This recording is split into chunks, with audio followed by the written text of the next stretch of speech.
Hello everyone, my name is Vsevolod Nikitin. I'm the Pre-Sales and After-Sales Director at MedVision Europe, and in this video I would like to show you our auscultation task trainers MAT and PAT for adult and pediatric patient. Let's have a brief overview of all the elements of the task trainer system. I'm going to start left to right, and here we have the laptop, which is always a touch screen and always 360 foldable. We're going to show this a little later. We have the mannequin body on a rotatable platform, and it can be fixed in various positions, and for example backwards for posterior auscultation sites. We have our Wi-Fi router, which connects all of the elements of the system, which can be placed somewhere to the side. And we have the stethoscope, and one of the most important elements of the system is the stethoscope adapter, and you can use any stethoscope by connecting it here. This is a soft and flexible base here. This is what we call a smart scope, and your sound will be coming from here. And here we have the set of speakers if you want to listen to a particular sound or a number of sounds with your class, and they can be connected to the laptop wired or wirelessly. The laptop that is included with your auscultation task trainers will usually look like this. So here we have the touch screen for convenient input, and because all of the interface is designed around touch input, and you have your keyboard and touchpad if you want to use this. You can also of course connect an external mouse, and they are always collapsible like this, foldable to a tablet mode if this is more convenient for you, for example when you are working standing up. And now some details about the skin that we use and auscultation points that we have. In our auscultation task trainers, we use the same skin as we do in human patient simulators. The skin is of very high quality and it is resistant to any mechanical stress. So you can easily use any pens, markers, sticky markers, and don't be afraid to use those because the skin is very easy to clean.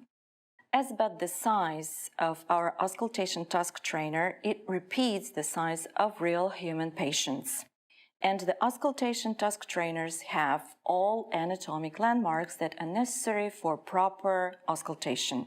So the landmarks like ribs, collarbone, muscles, and soft abdomen. So now let's go to auscultation points. So here you can see the 5 anterior lung auscultation points, the 5 heart auscultation points, and the 4 bowel auscultation points. And on the back of MAT, you will see the 6 posterior lung auscultation points. Now we will have an overview of the auscultation software interface. As you can see, the window can be divided into 3 areas. On the left, there is a library of auscultation sounds, heart, lungs, and bowel. In the middle, there is an image of the auscultation patient. And you also see the major vitals here, heart rate and respiratory rate. At the bottom, there is the auscultation sound waveform. On the right, you can select the auscultation area, heart, lungs, anterior and posterior, and the bowel. Here you can also play with the sound settings. Using the slider, you can increase or decrease the sound volume level.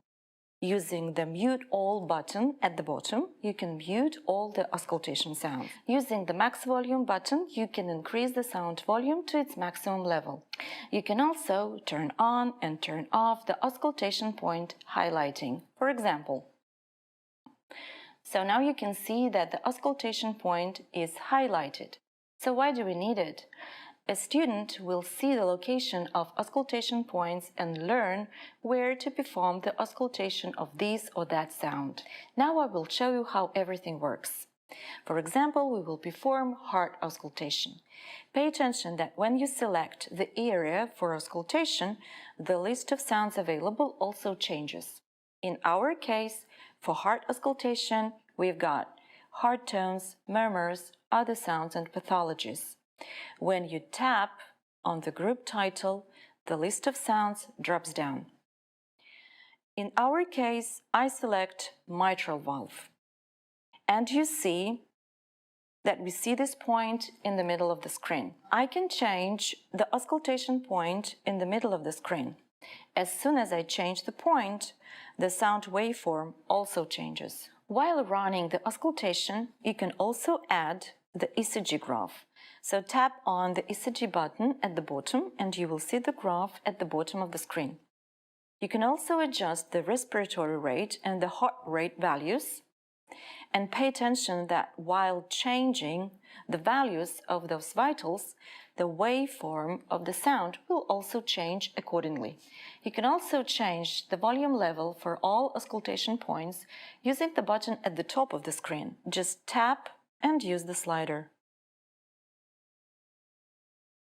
For the auscultation of the lungs, and in my case it will be lungs anterior, so I select the area, I select the point and the sound. You can also use the respiratory rate function. You will see the waveform if you tap on the respiratory rate button. If you change the respiratory rate settings, the value, you will see that the waveform changes accordingly. Another helpful function is compare. With compare, you can compare to different sounds. So now let's run the auscultation of the heart as an example. So I choose heart, I choose a mitral valve and the normal heart sound. I turn off respiratory rate and I tap on compare. Then I add one more point, which will be aortic valve. And you see that the waveform of the aortic valve sound is in the yellow frame now. If you want to stop the production of the sound and of the waveform, tap on the pause button. If you want to restart the production of the sound and of the waveform, tap any part of the screen. If you want to full screen the waveform of a sound, use the full screen button. If you want to add any image from your own library, use the plus button. Now let's have a look at the top menu. To switch from the loudspeakers to the smart scope, use these two buttons. If you want to check the connection of the elements of the system, use the Check Connection button. These are the major features of the auscultation software interface. To connect your MedVision Auscultation Task Trainer, let us start with the power cable, which is connected into this port here, and the other end goes into the power outlet. After you are ready, press the on and off switch here. This here labeled LAN is our service port, and the last one on the left is the USB AB to connect the Auscultation Task Trainer to your laptop with a wired connection. So USB B goes into here, and USB A goes into your laptop. If you want to connect wirelessly, we have the included Wi-Fi router, which you only have to connect with this power cable in here, and press the switch to turn on and off, and you'll see green lights light up on this panel here. To turn on your smart scope, do a short press on the black button on the side. A long press goes into the service mode, and you will not be able to use it. So to go out of the service mode, turn it off with a long press until the LEDs on the side stop blinking. And to turn it on, short press.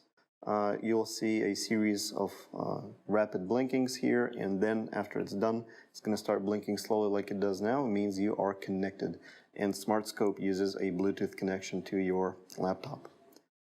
To connect a real stethoscope to your Smart Scope, you have a rubber head here, and it is removable. And to connect the stethoscope, you just slide it in there with a little bit of force. There it is.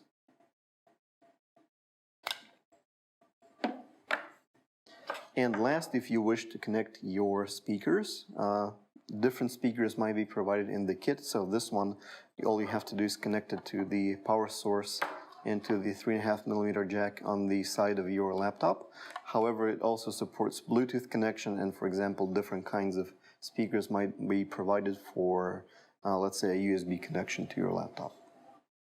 Thank you for watching. This and many other videos about our portfolio of simulators can be found on our website, YouTube channel, and Instagram. See you next time. Thank you.